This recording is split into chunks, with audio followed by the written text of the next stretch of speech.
ബി.ജെ.പിയിൽ നിന്ന് രാജിവെച്ച ശേഷം പുതിയ നീക്കവുമായി മുൻ ബി.ജെ.പി അധ്യക്ഷൻ കെ അണ്ണാമലൈ.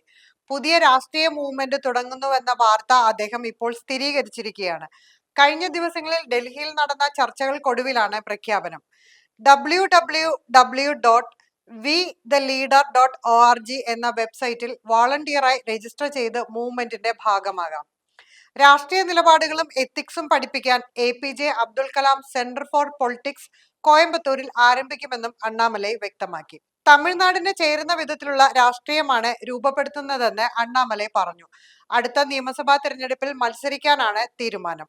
അതിനായി പ്രാദേശിക തലത്തിൽ രാഷ്ട്രീയ നേതാക്കളെ രൂപപ്പെടുത്താനാണ് പ്രാഥമിക പരിഗണനയെന്നും അദ്ദേഹം പറഞ്ഞു. പാർട്ടിയായി മാറുമ്പോൾ കൃത്യമായ മാനദണ്ഡങ്ങൾ ഉണ്ടാകുമെന്നും ഒരാൾക്കും എപ്പോഴും കസേരയുണ്ടാകില്ലെന്നും അണ്ണാമലൈ കൂട്ടിച്ചേർത്തു. കാഴ്ചപ്പാടുകൾ തമ്മിൽ ഒത്തുപോകുന്നില്ലെന്നാണ് ബി.ജെ.പി അംഗത്വം രാജിവെച്ചുകൊണ്ടുള്ള കത്തിൽ അണ്ണാമലൈ പറഞ്ഞത്. ബി.ജെ.പി കേന്ദ്ര നേതൃത്വവുമായി പല വിഷയങ്ങളിലും അഭിപ്രായ വ്യത്യാസമുണ്ടായിരുന്നു. ഈ തെരഞ്ഞെടുപ്പിൽ ബി.ജെ.പി തനിച്ച് മത്സരിക്കണമെന്ന അഭിപ്രായം കേന്ദ്ര നേതൃത്വത്തെ അറിയിച്ചിരുന്നു. ബി.ജെ.പിയെ എതിർക്കുന്നില്ല, എന്നാൽ തമിഴ്നാടിന് ദോഷകരമാകുന്നത് ആര് ചെയ്താലും എതിർക്കുമെന്നും അദ്ദേഹം വ്യക്തമാക്കി. ബി.ജെ.പിയുമായുള്ള എന്റെ വിയോജിപ്പുകൾ പലതവണയായി ഉന്നത നേതൃത്വത്തെ അറിയിച്ചിരുന്നു. തമിഴ്നാടിന്റെ വളർച്ചയിലും സംസ്കാരത്തിലുമൂന്നിയ എന്റെ മുന്നോട്ടുള്ള ചിന്തകളാൽ പാർട്ടിക്ക് ഭാരമായിരിക്കാൻ ആഗ്രഹിക്കുന്നില്ല.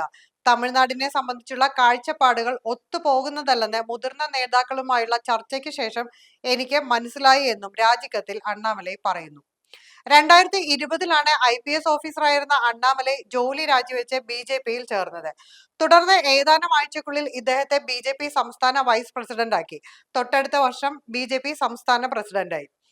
അതേസമയം അണ്ണാമലൈ രാജിവെച്ചതിൽ പാർട്ടിക്ക് ഒരു നഷ്ടവുമില്ലെന്നും ലോകത്തിലെ ഏറ്റവും വലിയ പാർട്ടിയാണ് ബി.ജെ.പി എന്നും തമിഴ്നാട് ബി.ജെ.പി അധ്യക്ഷൻ നയനാർ നാഗേന്ദ്ര പറഞ്ഞു. പ്രത്യയശാസ്ത്രത്തിലാണ് പാർട്ടി വിശ്വസിക്കുന്നതെന്നും അദ്ദേഹം വ്യക്തമാക്കി.